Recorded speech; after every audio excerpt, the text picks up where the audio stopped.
여러분 안녕하십니까. 2019년 10월 18일 금요일 신문사설 비평을 시작하겠습니다. 먼저 경제정책 관련된 사설입니다.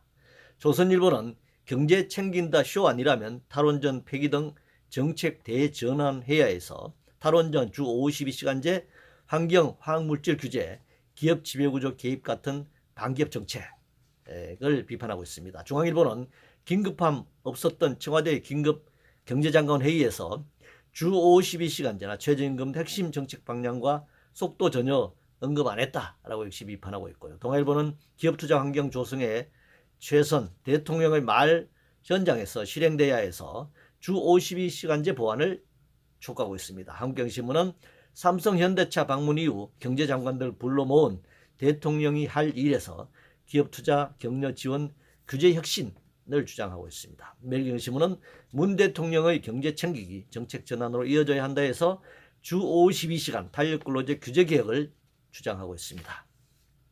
모든 사설이 문재인 정부가 경제정책을 전환해야 한다고 주장하면서 그 정책 수단이라는 것이 고작 주 52시간제조차 허물고 노동시간을 연장하는 탄력근로제 도입을 강조하고 있습니다. 현행 최저임금 수준을 저하시키고 그나마 지난 30년 동안 유지한 최저임금 제도 자체를 붕괴시켜야 한다, 이런 주장을 하고 있는 것이죠. 나아가 규제를 완화하라고 촉구하고 있습니다. 결국 신자유주의 경제정책과 노동정책을 펴라고 말하고 있습니다.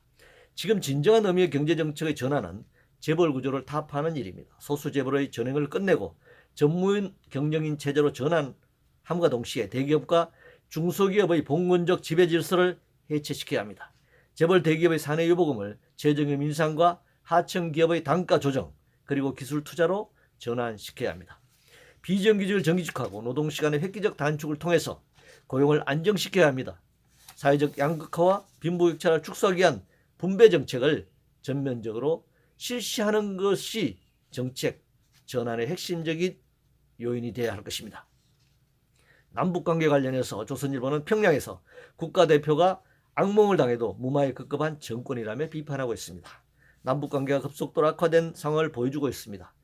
스포츠조차 정치의 영향을 받고 있습니다. 이번 경기를 둘러싸고 여러 가지 문제점이 노출됐습니다. 먼저 남북 간 정치적 문제가 무엇인지 점검하고 검토할 필요가 있습니다. 다음으로 국제축구연맹 규정상 어떤 문제가 있었는지 밝혀야 할 것입니다. 검찰개혁 관련해서 조선일보는 검사들 불러 직접 지시한 대통령, 이 모습 없애는 게 검찰개혁이다. 중앙일보는 정무 감각 없는 총장 제도가 검찰개혁이다. 문화일보는 조국 수사 원칙 소신 밝힌 윤 총장, 여당은 더 흔들지 말라, 이렇게 주장하고 있습니다.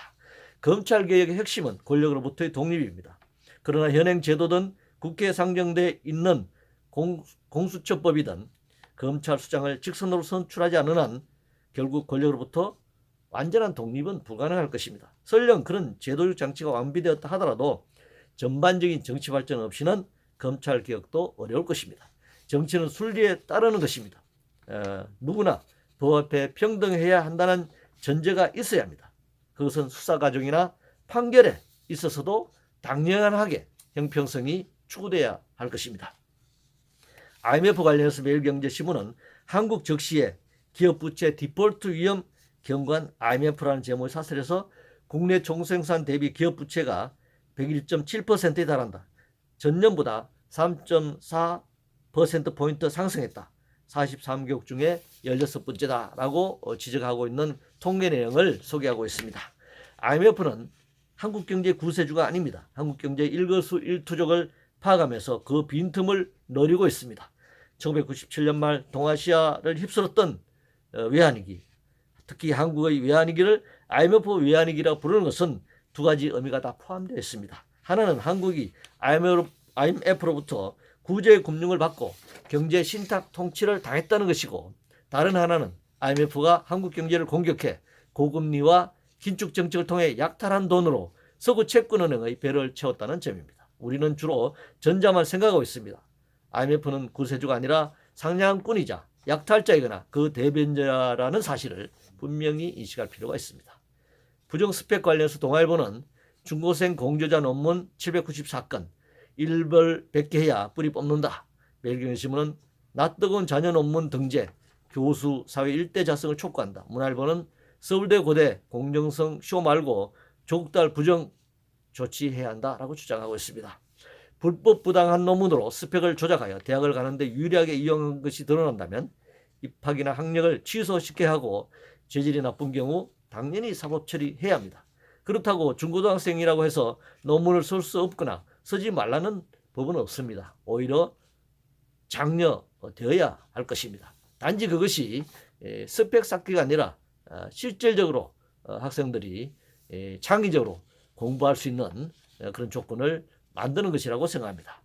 부패와 관련해서 문화일보는 판사도 질탄 진보자처 성남시장의 윤리의식 마비라는 제목의 사설에서 성남시장이 재판 과정에서 항변하고 있는 부분, 판사가 거기에 대해서 질책하고 있는 부분을 상세히 소개하고 있습니다. 돈과 권력의 유착관계 등 한국 자본주의 부패 구조가 심각하다는 것을 이 재판 과정을 통해서 보여주고 있습니다.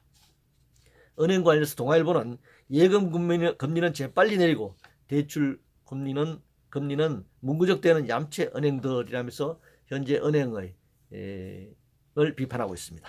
IMF 외환위기 이전부터 금융시장 개방화가 점차적으로 진행되다가 그 이후에는 전면적으로 금융규제가 해제되고 국책은행들은 거의 민영화되었습니다. 국제사모펀드 등 투기자본들이 한국의 국책은행과 시중은행들을 장악했습니다.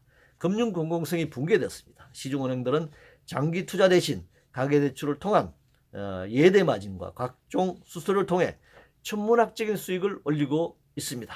재벌 기업들은 주식시장을 통해 자금을 조달하거나 세뇌보험을 쌓는 방식으로 투자 계획을 수립하고 있는 것이죠. 기존의 은행이 국민이 저축한 돈을 은행이 기업에 대출해주는 그런 방식과는 전혀 다른 은행 자체가 금융 투기꾼으로 전락해 있다라는 사실을 여실히 보여주고 있는 현실입니다. 일자리 관련 상경신문은 정부가 늘릴 수 있는 일자리는 60대 단기 알바뿐 분명해졌다라는 제목의 사설에서 일자리 정책의 중심을 민간 투자를 촉진하는 쪽으로 과감하게 옮겨야 한다 이렇게 주장하고 있습니다. 무조건 투자를 한다고 일자리가 만들어지는 것은 아닙니다. 당연히 대내외 경기가 뒷받침돼야 할 것입니다. 신산업의 경우 투자를 늘리더라도 일자리가 크게 늘어나지 않습니다. 소위 말하는 4차 산업혁명의 현실입니다. 오히려 기존의 일자리가 더 줄어들 수 있습니다. 따라서 노동시간 단축을 통한 일자리를 늘리고 여가와 교육훈련 시간을 더 늘려야 할 것입니다.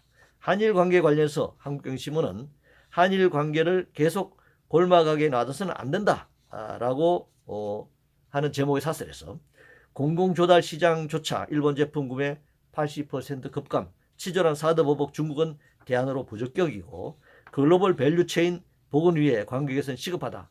한미일 공조를 위해서도 한일 관계 복원이 필요하다 이렇게 주장하고 있습니다. 일본 내 지배 세력의 변화 없이 쉽게 한일 관계가 개선되기는 어렵습니다. 박근혜 정권 당시처럼 굴욕적인 외교 관계를 맺는다면 일본 극우 세력들은 점점 더 한국에 대해서 억지를 부릴 것입니다. 매듭이 꼬였을 때는 원칙으로 돌아가야 합니다. 한일 관계 이렇게 된 데는 일본 제국주의 침략과 지배에 대한 진정한 사과와 반성이 없기 때문입니다. 우리는 한일 관계 복원을 단순히 한일 정권에게만 맡겨서는 안 됩니다. 한일 노동자 민중의 연대를 통해서 진정으로 한국과 일본 그리고 동아시아 지역이 평화와 친선 그리고 공존을 모색할 수 있는 방안들을 적극적으로 만들어 가야 된다고 생각합니다. 이상으로 2019년 10월 18일 금요일 신문사설 비평을 모두 마치겠습니다.